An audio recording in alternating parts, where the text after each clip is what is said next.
Hello, everyone. I'm Crystal. I'm Kristen. And this is Damsels After Dark. And this is our review episode of all of Manacled. So this episode, we will have first half of it will be a spoiler-free section. And then after that, we will go into detailed information with our spoilers included in all the fun stuff of our review. Yep, it'll be a fun time. Yep. We are unscripted. Yes, this time around. Without further ado, let's jump into it.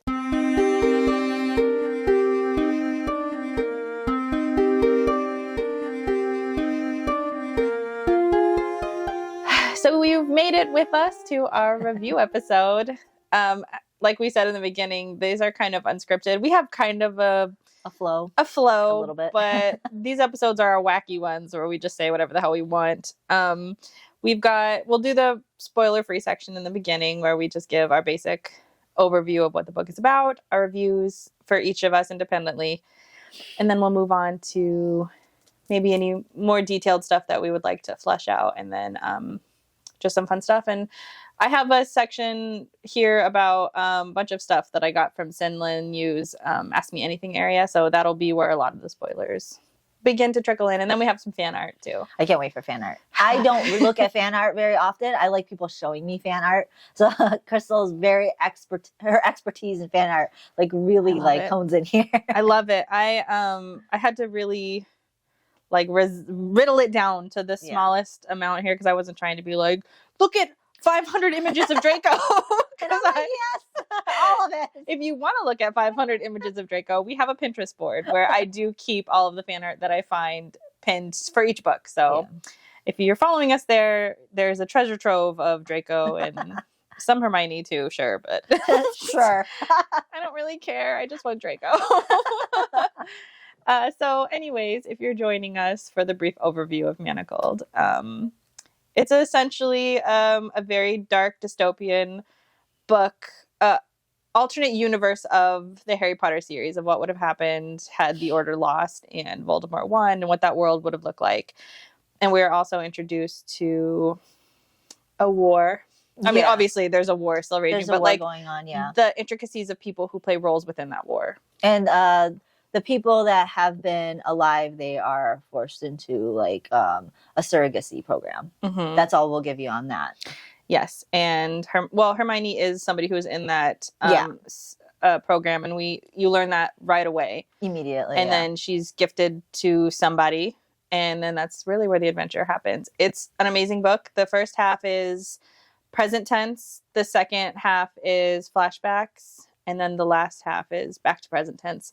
I know that a lot of people don't like flashbacks, but these are exquisite. This is where it is. Yeah, it's very important that you get into the flashbacks. And even if you don't like flashbacks, it's not like time jumping to a certain degree. You're not like going back and forth. It is specifically present, flashbacks, present. So when you're going into it, you almost you forget you're in a flashback. Yes. Because all those things that you were kind of already understanding in the beginning, it just sets the tone of what is happening. And you're like, why? And then finally when you get to the flashbacks, your answers, your questions, the answers to your questions are starting to come through. In the most beautiful way. Yeah. They're not frivolous flashbacks. They're not for fun. Mm-mm. There's 30 of them. Yeah. I would say maybe more. I don't know. There's a lot. It's a huge chunk of the book is the flashbacks, but that is really where the greatness from. I mean, the beginning of the book's great. The end of the book's great. The middle is where it's at, though. Yeah. Just to let you know, has lots of triggering events. So there is rape. There's rape. There's war, there's gore, there's, I would even say a little bit of, I don't want to say slavery, but it kind of is. I mean, it really is. Mm-hmm. There's a whole bunch of things. Self-harm, there's whatever could possibly trigger you. This is depression. Yeah, it probably has it. Yeah, so just know that if you want to read this, try and be into the best state of mind that you could possibly be in because it's heavy. It is.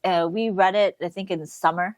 Yeah. When we first initially read it, and we were doom and gloom all summer. Yeah. So just know that you'll be full of anxiousness and It's tough, but it's worth it. It is worth it. It's worth it if you can handle those sorts of events while you're reading. Yeah, it's a great book. But yes, be in a great mind state when you enter into it, because you'll be doom and gloom for probably like a couple weeks after. Yeah. Your whole life will just be anxious and stressed and depressed. That will be you during and after for a while. Yeah. And, be also in a position where you could read without interruption. Yeah. Because we have experienced our own interruptions during the book, and we did not want to stop reading, but we had no choice. Yeah, this book will consume you. Yeah. It will eat you up and spit you out and have no remorse during any of it. No, it was well done. And I love that the author does implement a lot of the Harry Potter world. So if you are very familiar with Harry Potter world, which you do not have to be, by the way. No. You do not have to be. It's from, you didn't really read Harry Potter all that much. I don't even think you read it all. Did not read it. No. I am a very big Harry Potter fan. So like, whichever world you're coming from, whether you read Harry Potter or not, you don't have to. But if you are a Harry Potter fan, there is so much in there that still gets you into the world, and it doesn't disappoint, even though you do know what Harry Potter is about, the actual world. So it's still done very well. In fact, I loved it so much that it made me see things in the real Harry Potter book that I would have not noticed that were issues before. Even though, sometimes Harry Potter, the book itself, a lot of people see issues with it for a lot of different reasons. But this is in a whole different span of toxic positivity that I have not realized was present. Yes. And, yes. Yeah. I will say, from somebody who's an outsider who wasn't really in the Harry Potter world, I mean, I watched the movies when they first came out, but I didn't really read the books. But now I'm like in this world. I'm here.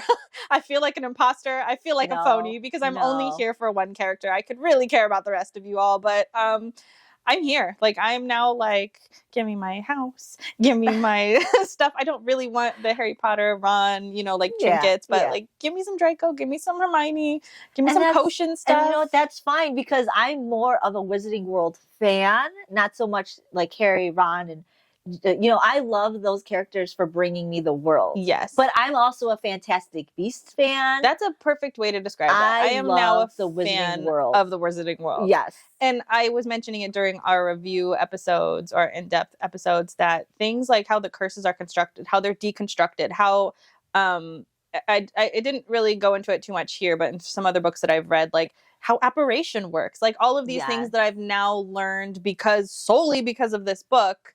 I am a huge fan, and I'm rewatching all of the movies. I think I'm on movie 4 now. So this book has led me back into the Harry Potter world. Yeah. So if you're not into Harry Potter right now, like Kristen said, you don't need to be to read this nor to appreciate it. You might have some questions along the way. Yeah. Also, you might not be able to catch every small thing that makes this book as great as it is. I was lucky to have my resident wizard expert. So she was there to point out all of these things that made the book great, but the book stands great on its own. Yeah, and if you could always just research a little bit. Like, there's little characters, side characters in it that really don't matter. It really doesn't matter. It could be, you could have Angelina be like Rowena something anybody else. And it doesn't matter. It's like, what if you're not a Harry Potter fan, it doesn't matter. But I have to say, I would love everybody to be a Harry Potter fan. So even if in a little small increments, if somebody's just like, oh, I like this, I'm like, yes. Yes. So yes, if you're just going to be a fan fiction, Manacled, or whatever fan fiction you'd like to be in the Draco world, I'm all about it. Whatever gets you slightly into the Wizarding world. Yes, I don't care. Kristen considers you then, what's the word I want? Conformed. Yes, I don't care. Conformed, converted. Yeah. That's amazing. I love it. And Draco is such a great character. Hermione might make you a little mad. Just FYI, be prepared for it. In this one. Yes. I find that in other fan fictions, which we won't really get to, but I like her in other instances, not in this one though. I'm not a fan of Hermione. I think she's just, to like simplify it, I think she's dumb. I think she does a lot of dumb things. Yeah. But normally when I don't like a main character, I don't like your book. But for whatever reason, I'm head over heels. I dislike a lot of the decisions that she makes, but they ultimately make for a good story. And she does save some situations. She redeems herself. She does redeem herself. So I can't hate her. I just strongly dislike her. Which, if you've watched our walkthrough, we've laid it plainly out for you what the issues are. But for those who haven't and you're looking for spoil free, she redeems herself a little bit, but in my opinion, she's quite annoying. Yeah, she is. I think I immediately, like, as we were doing the walkthrough, I think immediately I was just like, I already had the anger and I was trying not to bring it out because she had no reason for it yet. But I was already just like, I hate her. I don't think I was just calling her stupid bitch all the time. She's such a bitch. I don't like her. I'm sorry, I can't contain it. And now I'm reading it again for the third time. I think to deal with her decisions again. Yes.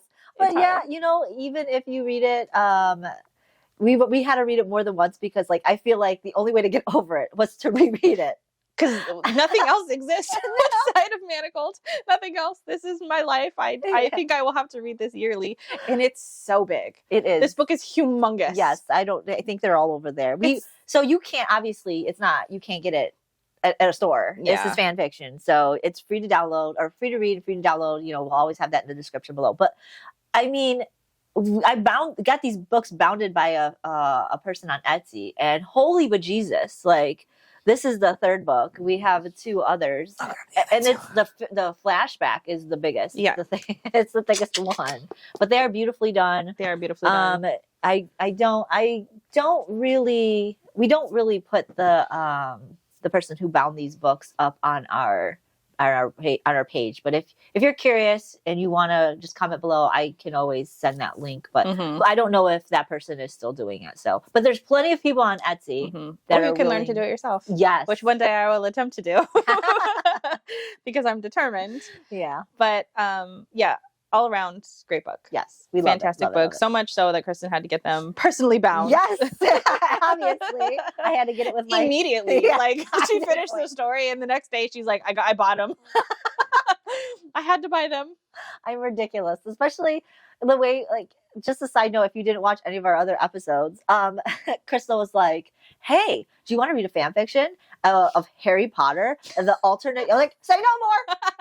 Already reading. I didn't even know. I was a little nervous because I didn't think you'd want to read a fan fiction. Also, I was thinking, because I heard it on TikTok. Yeah. Some girl was like, "This book changed my life," and I was like, "Okay, we'll give it a shot," because we were looking for a book to start together. Yeah. And so yeah, Kristen was all in for it, and I was like, "All right, I guess I'll read a fucking Harry Potter fan fiction." Let alone not let alone. What's the word I'm looking for? I don't know. Anyways, it's destroyed my entire life. So. And the crazy thing is, I already knew that Hermione, is that what it's called? Hermione, yes. Draco, Hermione, love affairs are a very common side note to the addition of the Harry Potter world. And so I knew that was already a thing, and I knew people were obsessed with it. I was just like, I don't know if I want to get into this. I don't know. But then when you actually told me, because I didn't know what it was about. But when you actually told me what it was about, where it was, I like a darker version of my favorite fairy tales and my favorite book. So when you told me it was a darker version where Harry Potter dies, I was like, I gotta see this. I gotta read it.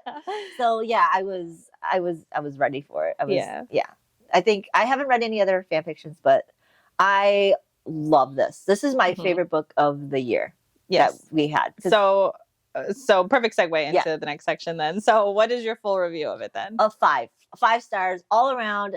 Everything about it is 5. It would be hard for me to give a 5-star book for our next upcoming year to not compare it to this. Yes.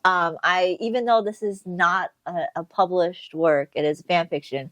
I try to tell myself, this is a fan fiction, 5-star. But it's hard to not make it a 5-star in comparison to published books. Yeah, I agree with you. For me, this is a 5 out of 5. I don't even distinguish the difference between a published book and this book because we read Kingdom of the Wicked.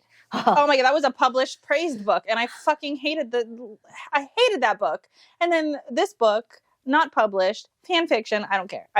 To me, this is a book. It is one of my favorite books. It'll be in my fucking top books to read for my life. I don't even think even the next few books that we read, I don't know how it will compare, and if it does, it has to be on its own accord. Like, it has to be from its own story. It has to be. I'm already a Harry Potter, like, you can't so it's already gotten a really high score just based off of being in the Wizarding world. Yes, I'm very biased. So. So yeah, hands down, 5 out of 5. Yes. I think the love story in this is it's like akin to A Walk to Remember or The Notebook. Like for me, that's how powerful of a love story this is in my eyes. And then on top of that, like I didn't think anything could top ACOTAR. And then I read this and I like ascended to another level, another dimension of being. I am now a whole different human who now wants different things in stories other than what ACOTAR was giving me. Yeah. It's like, that's like low level shit now at this point. That's the thing is like, I was not a big fantasy romance. I don't know if you guys were too, but like, I feel like fantasy romance, especially this line, has ultimately becoming more and more of a thing. Yes. And when I say that, I mean, like there wasn't a whole lot of fantasy romance books up until I would say right before COVID.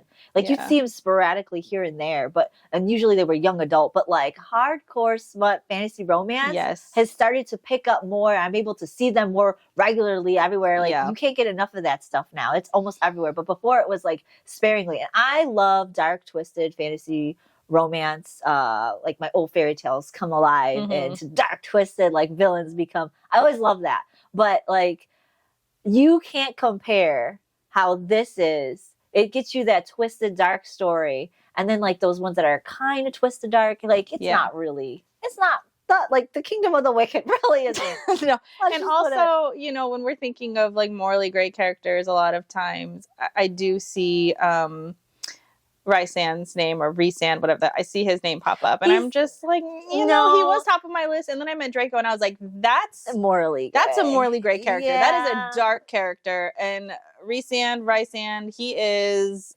pretend. He is like dark for show. It is not real. No. And I love Rhys. Rhys is one of my. I love him, but let's be honest, he is all show. All show when it comes to like the darkness within. So he's the night. He's night court. Fucking. I love night. I love the night. I like the facade of night. I love the darkness. I love all that. But like that's literally all it is. It's just darkness. And it's not evil. It's not morally great. It's just not. He's just dark. I mean, he's still on my list of book boyfriends, but Draco karate kicked him right up out of there. I was like, whoa, this is some dark stuff, but not dark for the sake of being dark. Like, there's magic and intrigue and mystery to this. There's layers. It's complex. Yeah, and there's like, I mean, this is more of a war spy thing too. So like, if you want to even take the magical part out of it, there's a lot of war spy things that are going on. And usually when espionage and spy work is involved, there's a lot of gray areas. Moral ambiguity happening. Yep. So like, that's why it's just so genius. It is. And SenLinYu in this masterpiece has literally dragged me into this world. Because when I tell you I want to read nothing other than Draco anymore, I literally mean it. I don't know. I think we read a couple after this before we got back to this, and still in my head I'm like, I don't care. I don't like. Can I just bring me back to the world of Draco? I had no idea, as you mentioned earlier. You knew that there was some like Dramini subculture. I had no idea. And now I'm like, like I said, ascended to this new subculture. I am so late to the party, but I'm like, now it's my whole personality. All I read now, I've read 5. You have read a lot. And I remember in the beginning, we're like, we're not going to read any other fan fiction. I've never read a fan fiction before this. And now I'm all consumed. I want nothing else, please. I went on to like a bunch of lists to add to my to read list. There's like 35 more books on my list. And I'm scared that that's not enough. I'm like, I'm going to read through these 35 fan fictions, and then where am I going to be? That's a lot. Girl. Where am I going to be? Apparently, some are just going to keep. I think they're just going to keep coming out. Please. I need people to continue to producing Dramini. And the thing is that this subculture does it so well. Yeah. Because Draco and all of his versions have always maintained the things that make Draco Draco. The snarkiness, the intelligence, the cleverness, the mean streak. All of those things are always present. Like everybody that I've read so far has been A+.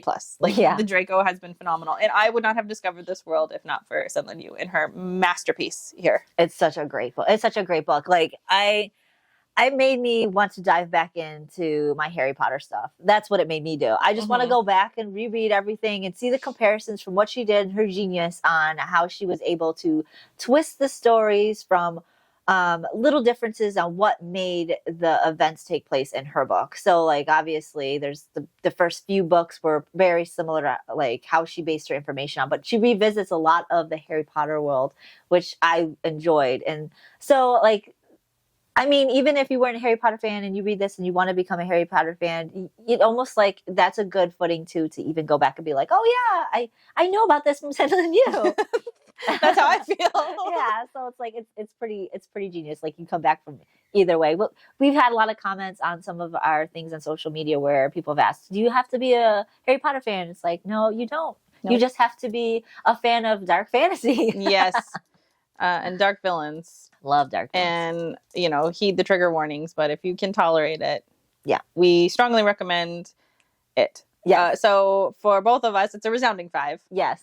The smut in it, if you were wanting to know, there is some, especially in, I don't want to say when, but there are some of times where there is, but just know that you're going to be looking at it from different points of view. As I don't want to say different points of view as because there's only Hermione's point of view, but you're going to want to see it in different perspectives. Yes. From different angles when you're looking at the smut. Because it's not smut in the sense of like, oh yes, I can't read this wonderful smut. It's not like that. I don't even feel like when I was reading it I wasn't reading it for that. I wasn't even taking the smut into consideration as like something I was enjoying. Mm-hmm. I wasn't, even though there's moments of smut and it's like, oh my God, I can't wait for certain events to take place. You're not looking for towards the smut. You're looking for towards that tension between the characters. Yeah, the smut was just the good release from all of the tension. Like they were perfectly placed, and it was never. It was rough when those times. There are some that are rough, but also it's not super like detailed or very flushed out in its description of what's going on. It does what it needs to do at the time that it needs to do it, and it's done great. Yeah. And so there are some that are more romantic than others, and there are some that are used specifically for a purpose that is not always great. Yeah. So just know that going in, this is not a book that you want to, look cuddle up to at night for the smut. Yeah, no, this is a depressing book. So the smut that is in it is often depressing. Yeah. If you're looking for a relationship that is full of anxiousness and tension and stress and anxiety, like everything, like it's if you're looking for a book that'll make you feel all sorts of shit, this is definitely it. This is it. Yeah. And you get some sprinkles of the tension that I specifically like the enemies to lover tension, right? Like that's the tension that is all through this. Mm-hmm. It just doesn't explode into a happy ending as most might like, but I don't want it to. Like every decision that was made here by SenLinYu, in my opinion, was flawless. It was perfect. Yes. So I think that would be pretty much the end of our spoiler free part. So I mean, I feel like if you want to just dive into our spoilers and know more about it with and not worry about having to read it first, and you really want to know and you don't care about spoilers, then continue on. Mm-hmm. Well, we have no problem telling you everything about the book. Yeah, our full unfiltered reviews now or commentary. But yeah, all around, read it. Yes. Just read it. And now we'll move on to some other random facts because the Harry Potter world. I don't. I assume that there's some readers out there that also have just come to Manacled in the same way I did. But just so we know what happens actually in canon. Draco does marry Astoria Greengrass, which I don't like that. which is funny because they don't actually say her name in the Harry Potter books. Mm. It's known from J.K. Rowling and the Cursed Child. Mm. So he does marry, but they don't say who she is. Yes. But it is her. It is her. And she is a one of the Sacred 28. So she's a super well-known pure blood family. They also have a child together, which his name is Scorpius Hyperon Malfoy. Yeah. That's a horrible name. Scorpius Hyperon. I think it's Hyperion. It's horrible. Either way. It's ridiculous. And then of course we know that Ron and Hermione marry and they have 2 children, Rose and Hugo. in my personal opinion, and I'm just going to rant about this real quick, I hate that J.K. Rowling put Ron and Hermione together. Yes. This is, and I'm going to say this just because I just don't care, but this is a lazy move. To say that it's lazy because she created this entire magical world, but in a writing sense, to me, it feels like this was the easy way out. Let's just, I know that she didn't write these books to like write a huge romance for really any of the main characters. There was a bigger story to tell here. I understand that, but man, the story that is told between Draco, who's a pureblood, bred to hate mudbloods, understand that he's superior, could be falling in love with a mudblood. That's a really interesting story. And I'm so glad that there were people out there that saw that, put it together, and have continued to build upon this idea. Because Hermione and Ron together, I don't like. Yeah. It's just like, I understand them getting together during Hogwarts time because that's often what happens, right? You fall for like your best friend. But like, the Hermione Granger that I like, that I've learned to like, I feel like she needs a little bit more than a Ron. I agree with you. And I know I do want Hermione with Draco because fan fiction opened my eyes to that. However, I still feel like she should have went with, what's his name? Victor Crumb. That's another, like, I mean, I guess I don't know that much, but I don't imagine he's even on the same, she needs somebody who's on her same intellectual level. Well, here's the thing. I know J.K. Rowling said that she did not want Ron and Hermione together. She even admits that she should. Yes, it's a big thing. She had said almost immediately after she done it. She wished she wouldn't have done it. But what she wanted to do was put her with Harry, which I completely disagree with. No, yeah, I don't think she should. She could have even went with Neville for anybody. Actually, Neville ends up being like a really badass in the book, though. Okay, he is intelligent though, so I'll give her that. He is intelligent, and he's a badass. He ends up becoming this huge part of the Harry Potter, not necessarily in here, but the Harry Potter world. He becomes this huge badass. Anyways, he actually does it a little bit in this world too.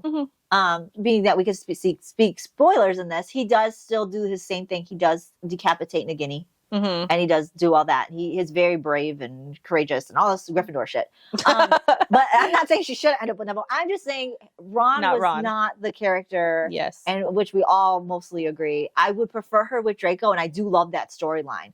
But I mean, you could even went with Victor Crumb, is what I'm saying. Yes, anybody but Ron. It's not Ron. Yeah, it's not Ron. I mean, if she wanted to have had them together for a brief moment, that's fine. Just because Hermione could experience her, different loves. Yes, I'm okay with that. Me too. That's what I'm saying. To marry and have 2 children with no, that's not the right call. And even like J.K. Rowling said, their life married together was going to be, I don't say turmoil. Was it tumultuous? Where it was going to be constant arguing and back and forth. And Ron, I see that.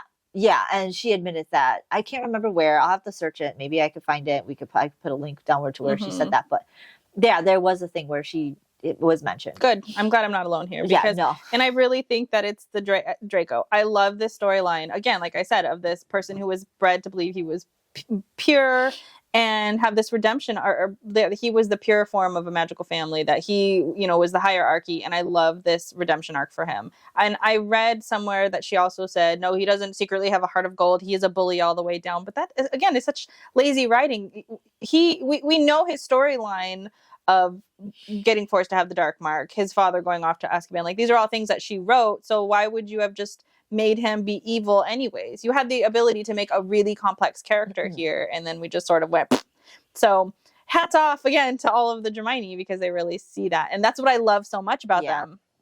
Specifically these 2. I love that they make him more of a redeemable character. And they make him fall in love with what he was supposed to hate, to see that life wasn't exactly what he was told his whole life, to have him grow up and in his own way find out that what he learned was false. Like, those things are great things, and that's what makes a really complex, interesting character. And no, she was like, now he's a bully and we're just going to be stereotypical with the bully. Yeah, I really wish, in my opinion, that it would had not set them up with Ron and Hermione. And even if they did, there should have been, I know she wanted to end it there, but I really would have liked to see like a side, another book come out from, what do they call it when it's it comes out from separate from the actual main books? Like a novella? not novella, but like I don't know the word I'm looking for, but a whole separate set of series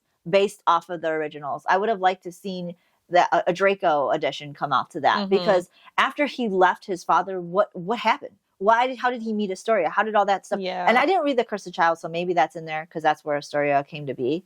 But my thing is it would have been nice to have, even like you said, maybe even a novella, but like a side note on how Draco redeemed his character, because he eventually did. He had to have to continue to live in the wizarding world. At least I would imagine. Yes. Why would they allow their kids to be cool with each other and all that, especially with Harry Potter? Like, yeah, I don't know, but I feel like there should have been more on the Draco story itself, like maybe its own separate series. But and I think even in the article that I read, she had laid out that they didn't raise their son to believe that Muggles and other were less than purebreds. So he had a child. He had changed his mentality, and I would love some deeper explanation as to exactly. They didn't. Why. It didn't go into that. It just goes straight to. And the Cursed Child, from what my understanding is, like I said, I didn't read it, but from my understanding is it goes directly from their kids. It's their kids' generation. Draco's kids, Harry Potter's kids.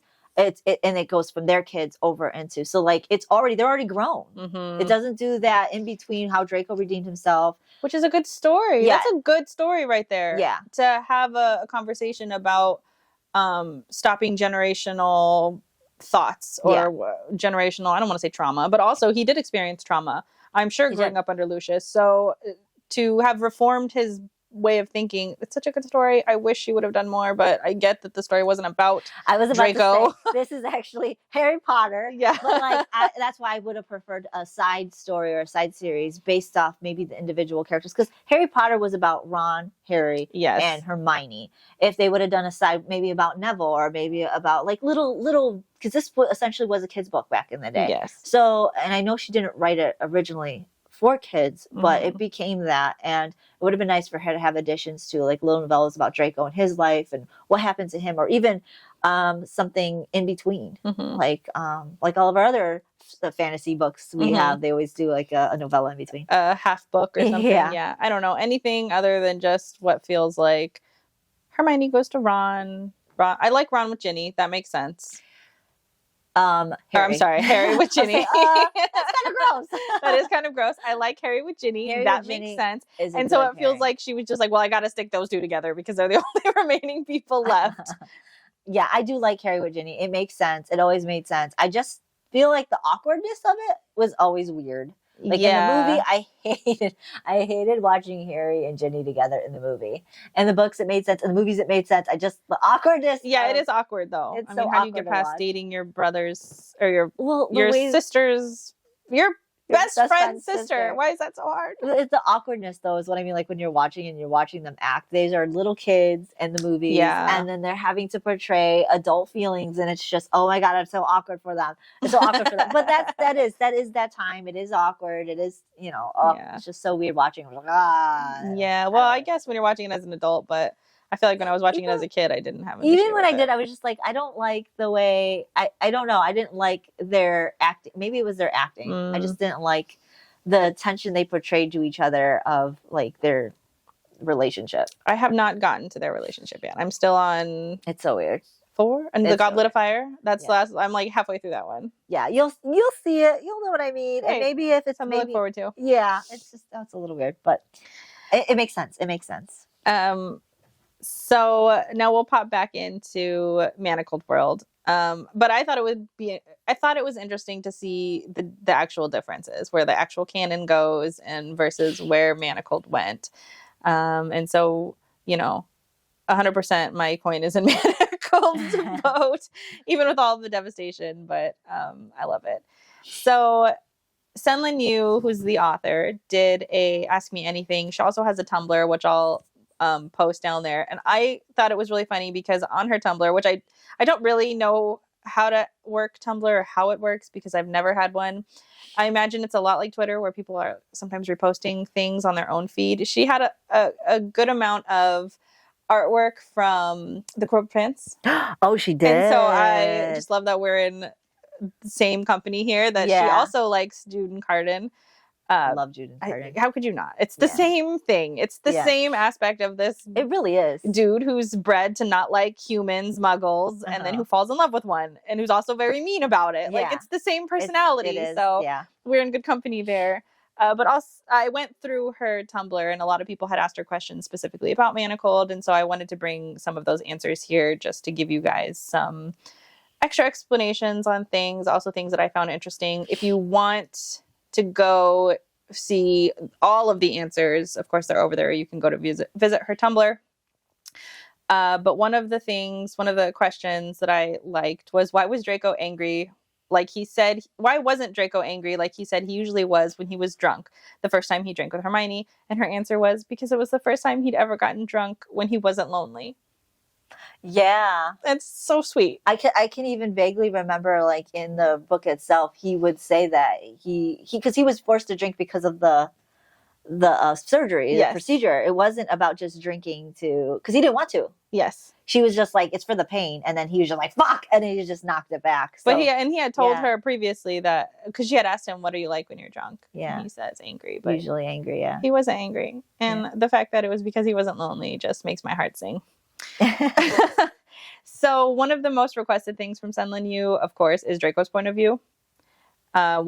Is she going to write it? How come she hasn't written it yet? I also desperately need a Draco POV from the time Hermione gets taken all the way up until he sees her in his foyer. I need this so much. I would love that. Like, what did he do? Because he did talk about briefly, like, how he went all to these other wizarding houses and looked for her and searched for her. And he did that genetic trace where he found her family. But I don't just want to hear about it. No. I need to be in his shoes. I need to hear what he was thinking. I need to see the world through his eyes during this time. Yeah. She said she will not be writing a Draco POV as it would be too dark, which I'm going to respect it. I'm going to respect it because I absolutely love her, but also my heart is just shattered. Because he's like, the thoughts in his head are the thoughts in his head, bad. the things that he's done. I understand that it would be very dark, but this book is already really dark. And so, like, I'm here in the darkness. Like, maybe she just doesn't want to bring herself to that. She probably doesn't. Because that's pretty bad. There were a couple of questions too about like what her mental state is like writing this, because it is so depressing. And she did say she was in a potentially unstable mental space writing this. So maybe she doesn't want to put herself back in that mindset. I imagine so. Because it's pretty twisted. I mean, for the things that she would have to, like, think about, for her to actually write about, and then in detail, you know, you're going to have to sit there and paint that picture in your head for a while, and probably even for weeks at a time, for even a few chapters. It's I don't know how anybody could do it. That's what a lot of these books, I'm just like, what is wrong with this author? You know, and this book, I could sense that it's not necessarily something wrong with her. It's just that you could see that there is a depression.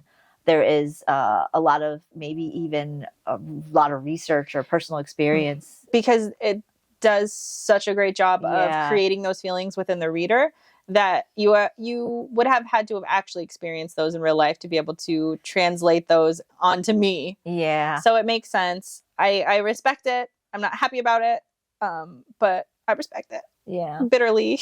Just like the end of the book, bitterly. Yeah. And speaking of the end, I'm actually going to read this because I don't want to condense it. But somebody had asked her if she had always known that this was how she was going to end Manacled, with that final line. And she says, I always knew that the ending was going to be the pair of them living in obscurity with their contributions towards ending the war unacknowledged, knowing that their wartime choices would be vilified or misunderstood, and choosing to live in peace rather than trying to vindicate themselves.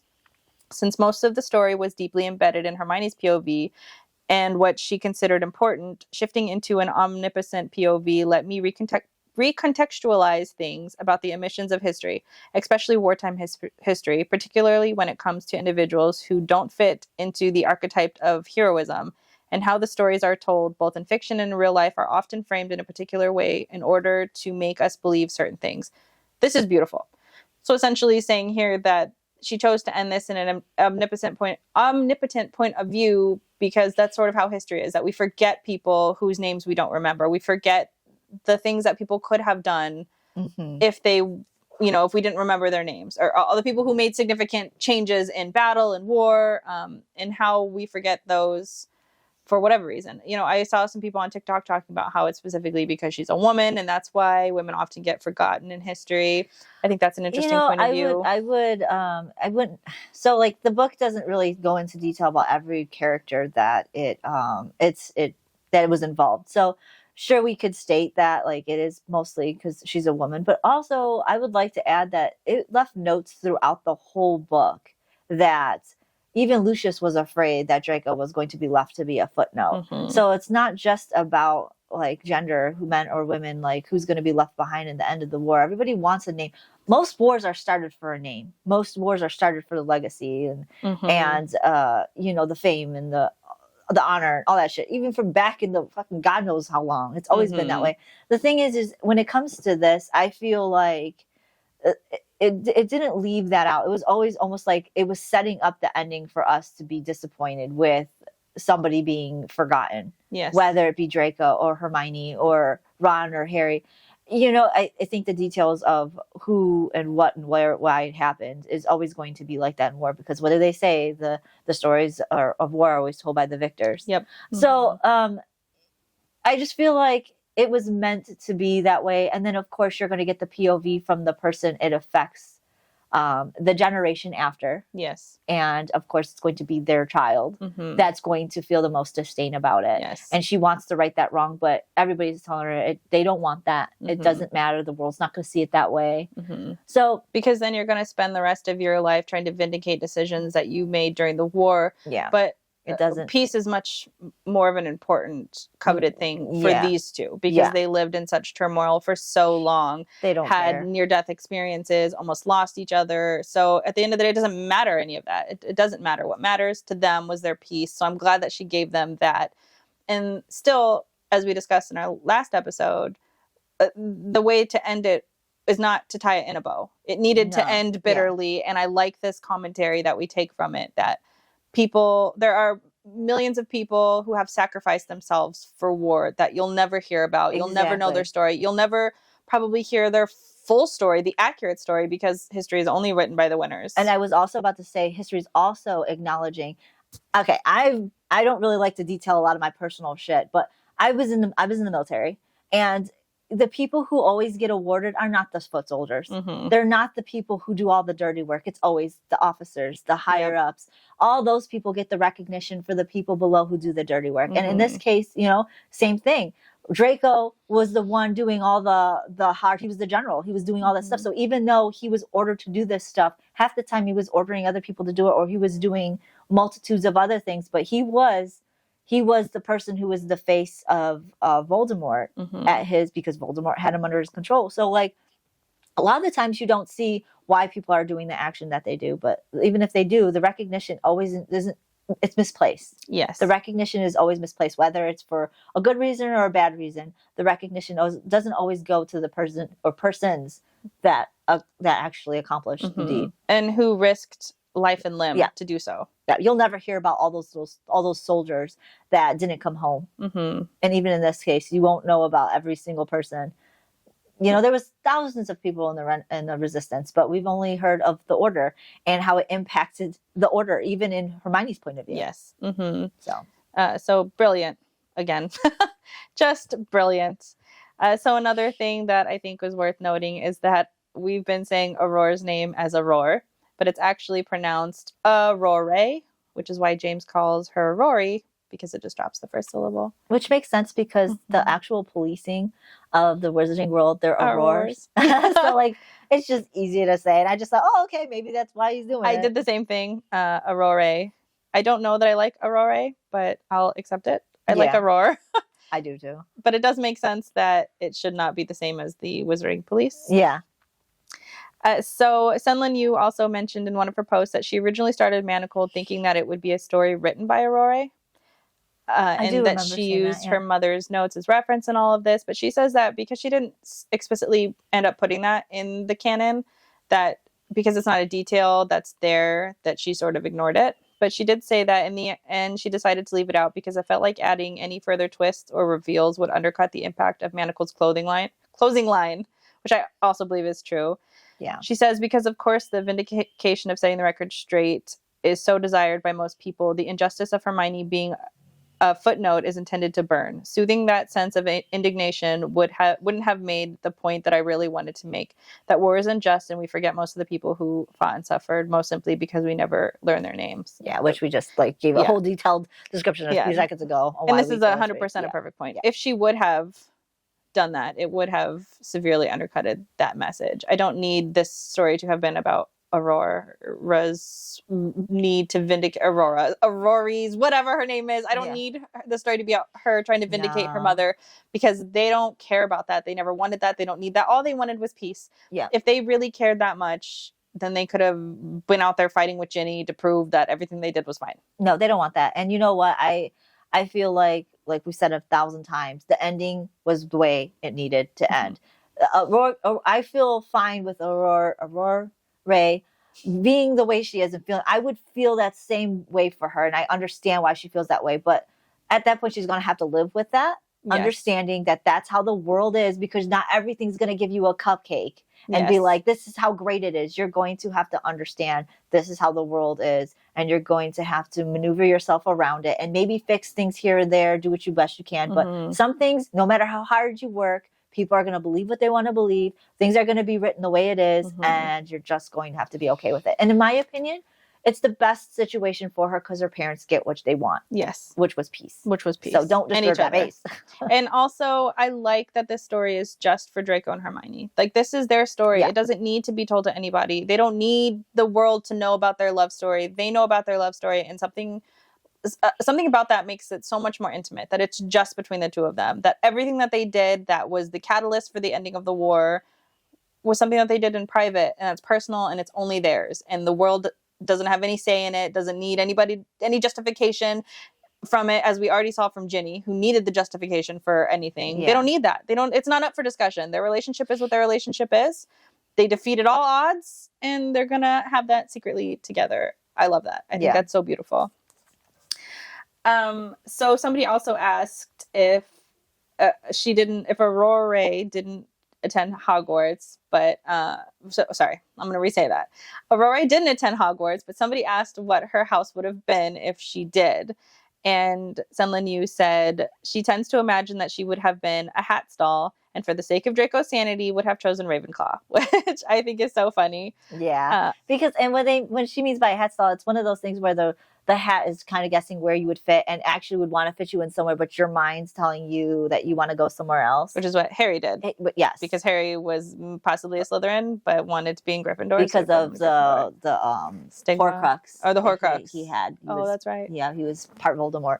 So. Oh, that's why the hat would have put him there. Yeah. He didn't want to, though, because of the stigma. But yeah, so I thought that was cute. That one, she would have had the same thing that Harry did, the hat stall, but then also that she would have chosen Ravenclaw, which I think she would probably fit in perfectly.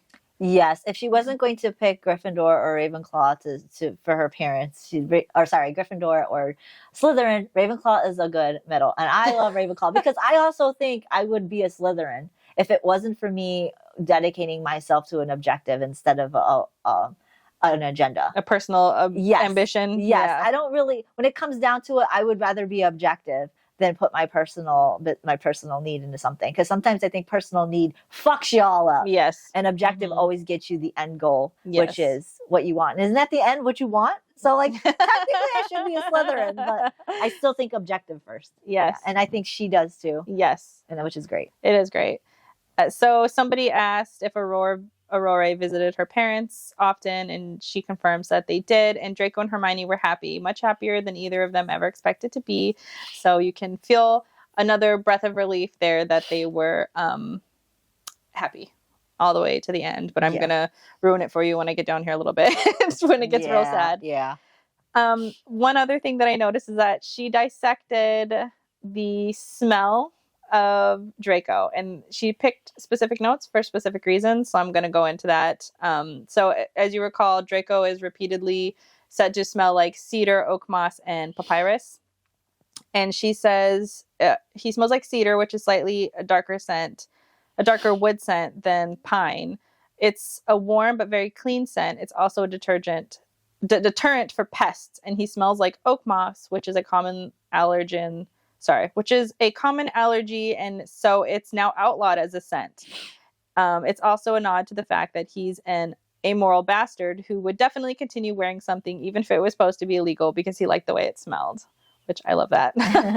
And she says, and it's got an earthy undertone, and Hermione also associates it with foraging, with the foraging that she does in Manacled before she meets him. And the papyrus is clean and with a very historical connotations of education, especially of the Victorian classical liberal variety. It also is a nod to Hermione's old amarantia scent of fresh parchment. And it was foreshadowing in the initial chapter about the fact that she knows what papyrus smells like. Yeah. So I love that this was very specifically picked.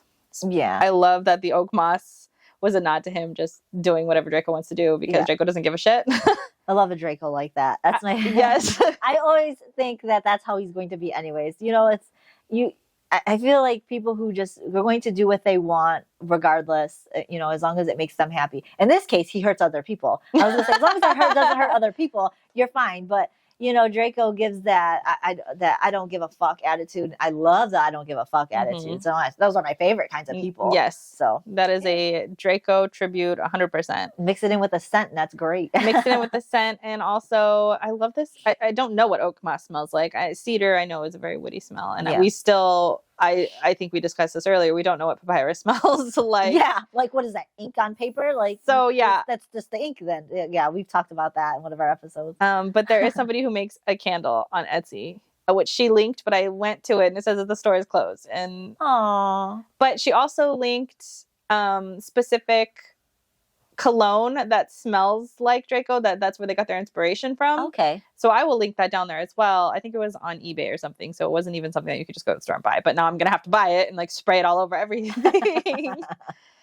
So I threw that little fun smell tidbit in here before I broke your heart for the next one. So when asked who dies first, Hermione dies first. I do know that. She says that her use of the dark arts caught up with her in the end. Yeah. I don't think she died young per se. Average life expectancy for a muggle, but young for a wizard.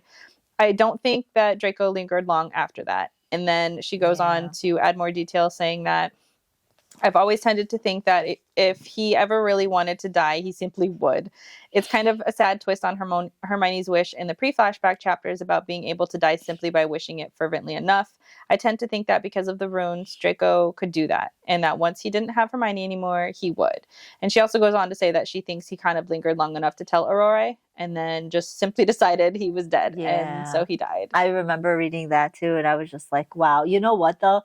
It makes me think of like every old couple who've been together forever, and that when one passes, usually the other one goes right after. They just stay together. And that's the sweetest fucking thing ever. It is. That's why I liken their romance a lot to The Notebook, because that's kind of what happens, where she starts to lose her memory. Yeah. Have you seen The Notebook? I've seen bits and pieces of it. I don't remember it entirely. I don't remember the ending. I do remember she ends up back with Noah, I think his name is. They have this like fantastical relationship, and then they get together, and then she starts losing her memories, and she gets dementia, and then I think they die together. Like she dies in the hospital bed, and then he dies. They do die together. Yeah, so it's very much reminiscent of it. Oh, okay. But anyway, so I thought, but that's just heart-wrenching to me, because in my mind, the reason I keep consuming the fan fictions of Draco and Hermione is because I just can't live without them. So even just like thinking that they've died to me is I can't live without it. Oh God, let's not go into that depression. I can't spend a second on this earth. They're still alive, Crystal, thinking that they're dead. Yeah, they're okay. They're together. I don't know. SenLinYu just said that. Don't listen. SenLinYu, don't tell her that. She'll be upset for like 3 weeks. I'm gonna have a panic attack. It's okay because I'm still in the middle of a book, so I'm fine. I'm fine. They're still alive. They're still alive. Okay. They're still alive. So SenLinYu answered another AMA, sort of neatly tying up in a bow her thoughts on Manacled, and she says, the question I wanted to ask in writing it was, what kind of love is truly enough to win a war? Manacled is the horror version of Harry Potter, where love is monstrosity, which I find interesting because, in my opinion, I see why she says that love is the monstrosity in Manacled, because that is the opposite. And that's the toxic positivity and all of that. But also, to me, Manacled is a love story, even though she will adamantly tell you in all of her AMAs it is not a love story. But to me, that what won the war, what got Jenny to where she was, what did all of this was love. It ultimately ended up being the one thing that Harry Potter said this whole time. It just was, in her opinion, the monstrosity of love, a monstrosity version of love. So yes, at the end, Harry was right. Love is going to win the war, but not his type of love. No, it's not. It's not the pretty love. It's the dark love. It's the nasty, dirty things that you'll do for people that you love. Yeah. Love. Because he would do the meatloaf. I would do anything for love, but I won't do that. Yes. That's what Harry's version of love is. Draco's like, I will fucking burn the whole place down. He's hard metal. He's hard metal. He is, though. Yeah, I see it.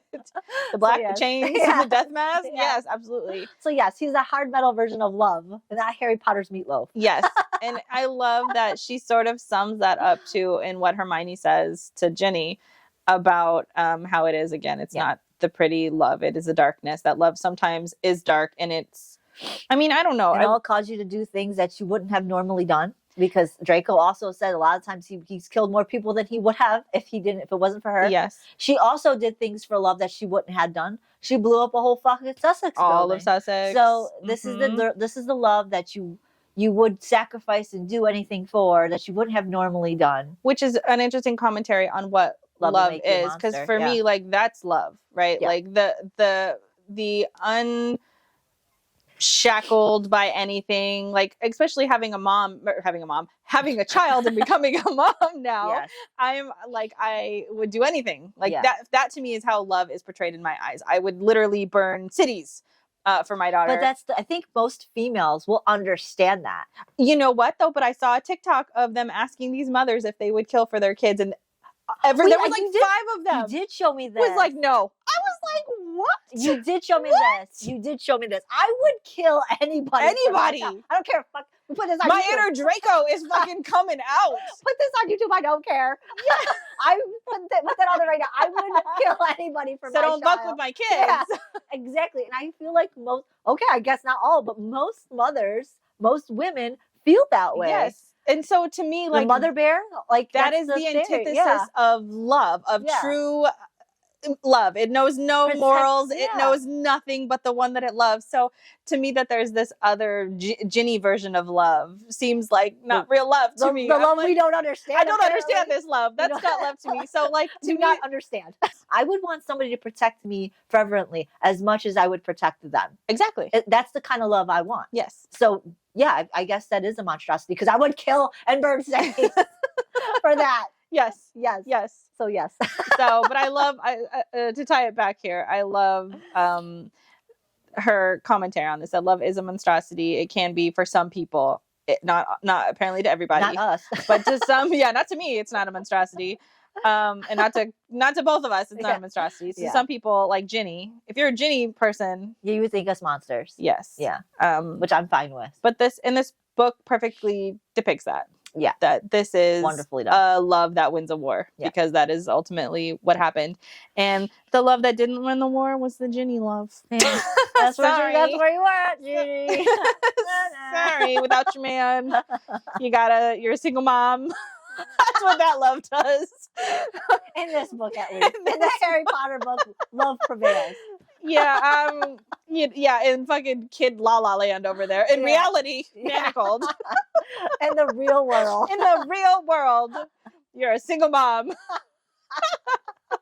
Because that man chose the world over you. Which is wrong. It's not wrong. I'm just saying that man chose the world over you. There's lots of us single moms out there. I just have to say. No, I don't mean it negatively. I just mean the man chose somebody else. Yes. Chose the world over you. Yes. Not that he left you. He just chose the world over. I mean, even if who cares? Who cares? No, yeah. Just understand, Ginny, that your love needs to be a monstrosity like the rest of ours. Yeah, that's the only real love. I don't know any other love. What's crazy, though, I'd like to add, her love is a monstrosity, too, because what did she do? She ended up going down to the depths of fucking hell to get Voldemort out of there and kill him, because she was mad that her family and friends weren't recognized in the war. So, didn't you do that for love, too? Isn't love a monstrosity? So now I'm confused. I believe that love, there is only one love now. Seriously, single love. Did she not? I don't understand. I'm just. Yeah, I'd like to add that. Yeah, thank you. So I think she's being a hypocrite. So there is no other love. So love is not a monstrosity. No. Love is love. No, I agree. That's why I was like, if I want to think it's a monstrosity, then you didn't love. Then you don't know real love. No. Clearly, because if you're not willing to kill for somebody, then you don't know real love. Fuck off. Sorry. Fuck off. Get out of here with your nonsense. I'm dying. Go somewhere else. Yeah, we only accept monstrous love over here.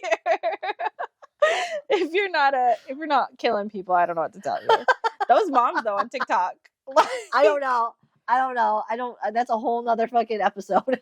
That is a whole episode. We could rant about that all day. I didn't know that those people existed. To be honest, I was shook to my core. Yeah, I don't know about that. Because again, my only version of love is this. Yeah, so me too. The fact that you say you love your kid but you wouldn't kill for them, I'm confused. Yeah, I agree with you. We're preaching to the choir over here. Yeah, we are. We're biased. We're biased to each other's opinions. Sorry, I would love to hear your guys' opinions. Yeah, go ahead. I mean, put it down there in the comments. Mm-hmm. Please, I need to see the justification. I need to see the explanation. I need to hear the other side because I don't see anything. I don't either. I don't understand. Please let us know in detail because maybe we still don't understand. In detail. Tell us like we're child. Yes, please. Dumb it down. Yeah.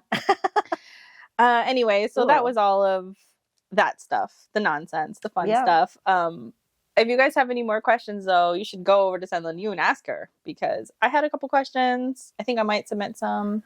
Yeah, you should because But I feel like she's so bombarded with questions because she keeps rising in popularity. There's like ebbs and flows, and she's made it onto mainstream networks, news articles that are talking about this. She was saying that she kind of freaks out sometimes when it gets a little bit big because now more people are scrutinizing her work. She was saying that somebody on TikTok... It's fan fiction. Why do they scrutinize it? It's whatever. And she was saying that some people on TikTok had only partially read it or kind of read it, but they were saying that her story glorifies rape. And it's like, why are you commenting on a story you haven't read? Yeah. You can't read 6 chapters in and say that this book is... Just do not finish. Glorifying anything. Put it on your DNF and leave it alone. If you can't finish it, put it on your DNF and leave it alone. Walk off and go somewhere else. Do a different book that is more your taste, which is fine. I've DNF books too, but I won't really rate a book that I DNF. No, I didn't read it, and I don't like it. I'm not going to continue. So. And I won't scrutinize it and claim that it's something when I have no idea about what I'm talking about. Yeah, just DNF it and move on. That's fine. You can DNF a book. It's okay. Yeah, you don't need to stand on a platform and tell people that it is whatever you think it is. Yeah. Also, I saw somebody ask in the AMA why there's so many typos. Why are you reading a fan fiction? Fan fiction. Stop. It's a fan fiction. This is not a published book that's been through authors or editors or... No, stop. It's fan fiction. They all have it. Get over it. Like, we're here for the story. I'm not here for making sure punctuations are right. The one that I'm currently reading is riddled with them. And I take a moment. I see what she meant to say. And then I keep going with my life. Yeah, it's fan fiction. I mean... You want to be like that with an actual published book that's gotten New York Times bestseller, which we read a couple. Yeah, we did. And it was like 1 star for us. Like, go ahead, bash that book if that's what you feel the need to do. But like, fan fiction is fan fiction. Understand that it's fan fiction. Bashing fan fiction when these people are not making any money and they're doing it just because they want to put out there to the readers to give them the an alternate universe of whatever book, a beloved story that you liked before. They're writing it because that they just want to put out a story. Like, yes. People who are being published and doing all that stuff, that's a whole different ballgame. There's critics out there specifically for that, which we sit here and review ourselves. But don't talk about... Honestly, if we didn't even like this fan fiction, we probably wouldn't have put it up here. No. Because the only reason why we do is because we love this fan fiction. Yes. But technically, we're more so just wanting to review books, but we love this one so much we had to make it. Yes. And like I said, I don't even differentiate this from a book versus fan fiction. To me, it's a book. It's a book. It's a book, but you have to understand if you're going to criticize it, don't criticize it as if it's a published book. Yeah, don't sit here and talk about the typos. That's not. Who cares? That's a whole different. You're looking at a whole different. You should judge it as the book. Are there plot holes? Are there specific things that you don't like about characters' motives, or in relation to the actual Harry Potter books? If she's like going off a completely different. I mean, I understand if you're going that route, but like. It's annoying. And her response was beautiful. It was something like, I wrote this on my phone in the middle of the night with my kid and like nursing my child. Like, that's why there's typos, which I love even more. But so anyways, we'll move on now to the fan art, which I'm really excited to see because I only saw the illustrations and other things I've seen on TikTok and Instagram, but I didn't deep dive into fan art. So. I tried to curate this. A lot of these actually came from her own Tumblr. Oh, nice. Because I like them. The artist is generally on the art itself, but I will put it, whatever the names are, when I put the illustrations up. Yeah, we're not going to go into too much crazy detail about these, so we're just going to talk about each one. Yeah, we're just going to look at them. Yeah. The first one is Hermione, and I'm just in love with them. It's like a watercolor. Yeah. I love it with the Gryffindor colors too. Yeah. The second one is they're supposed to be next to each other. Side by side. Yeah. I like that depiction. I do too of Draco. It's so nice with the green and the smoke around it. I'm just obsessed with that one. The next one is of both of them. This is cool. Now, so these are specifically for Manacled. Are they not, or are they just Draco and Hermione fan fiction? I don't know. I didn't make that distinction, but these were on her Tumblr, so I assume that most of them are going to be specifically for maybe her. Manacled related. Okay. Yeah, I like that. I like the one where he's holding his mask. Yes, and she's there just like in her regular outfits. The other one I think is by the same author. The next one of them like being cozy together, smelling her hair. Yes. Oh, he's always up in her hair. Yeah, I love it. I love it. And he's got the ring too. Yeah. So this one does look very Manacled specific. This one I don't think is Manacled specific, but I loved it with the dark and the light. Is they supposed to look like they're being married too? It does look like they're being married, but I liked the light and the dark. Yeah, the light and the dark, and I think that's what they were really going for. But it's very pretty. It is very pretty. And then the other one for you. Yes. And this one is Manacled specific. Oh my fucking God, I love that one. Yeah. Yeah. That's Lucius, obviously. I was like, yeah. And with the blood all over the foyer and shit. It. That is, Lucius, a story on his own, I would read. Yes. I would as well. I probably would fall madly in love with him, but he's so crazy. Yeah, I think I'm indifferent to how I would feel about him, but I would read his story. I don't say I would fall in love with him as in like I would be in love with him. I think I would fall in love with his character story. Yes. His character story would be so great. If he was this character, because I liked him in Manacled. This character was unhinged. He was wild. But I didn't love him in a respect that, ooh, Lucius. I didn't like him like Draco. I liked him because I love his story. His story just made me crack up. His story is his character. And his character, his wittiness. I loved it. Yes. The other one I did of Snape. Oh, that's a beautiful picture. I love this picture of Snape, and I wanted to see an older Snape, and I also did an older Harry, so that we got a picture there. That's really good. Yeah, These I like really this one. good. These are really good. And I did an older Ron too. I always had a little thing for Ron. I did too when I was younger. I did. When I was like, I don't know, Ron's looking kind of hot. Same. So yeah, I love this picture of Ron. I love it. Yes, I love it. I like this one of him too. And then this is another one, which I think reminds me of when they're in the cabin. Yes. In the shack or whatever. Yeah. So this is like one of my favorite fan arts of them. I do like that one a lot. That smile on his face. Yes, and I like this Draco. Like this is a good-looking Draco. Yeah, it's a beautiful man. It's a beautiful man, and I'm just in love with it all. The other one is him and Bellatrix. I was gonna say that looks like Bella. That doesn't look like Hermione. Nope. Yep. That's Bella. Okay. Good. And like offering his arm up for the death mark. Yeah. And this is by the same girl who illustrated most of Manacled. You could tell because I was like, that does not look like Hermione in here. Yeah. But I love that. Mm-hmm. I like this one too. That's beautiful. And I love Bellatrix. So I do as a character.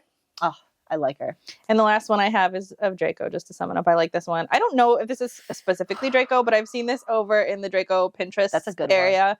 I like this one with all of his like bodies that he's got. I mean, they're not bodies, like but his skulls. That so I'm guessing it signifies the people he's killed. Yeah. Or if not, he's in Voldemort's lair with all the people he's killed. Yeah. Either way, it's great. A villainous and it's great. This fan art is beautiful. Yes. Beautiful. You got some really good fan art on here. I hope you guys got to see it. I know those on Spotify don't get a chance to see it, but like you said, it's on our Pinterest. It's on our Pinterest. There's tons. Or you can also just go to SenLinYu's Tumblr, which I'll link in the description as well, so you can visit all of that fun stuff. I love that. Those are beautiful. I would like to put some of those on my screensavers. Yeah, I'm gonna look next, and Lucius is gonna be on your screensaver. Look at that dude. He's crazy. It's such it looks like an anime demented. It does. I love. I'm a very big Fullmetal Alchemist fan, and this gives me those Fullmetal Alchemist vibes. What I really need in life is a Manacled anime. Oh, can somebody please put that together. I would be happy if they did any of our fucking romance fantasies as an anime. Yeah, I would gladly Ooh, like a Cruel Prince anime would be so good. Every anime, fantasy romance put into an anime. I know some people don't like animation for this type of stuff, but I feel like it can only be done that way. I feel like that's why I like animes, because there's only certain things, specifically like magic, that you can't really do. Yeah, the movies are fine, but it's still a little cheesy. But with animation, oh, it's beautiful. It gives it that those feelings that we really like to. Oh, and could you imagine to see the world of Elfhame?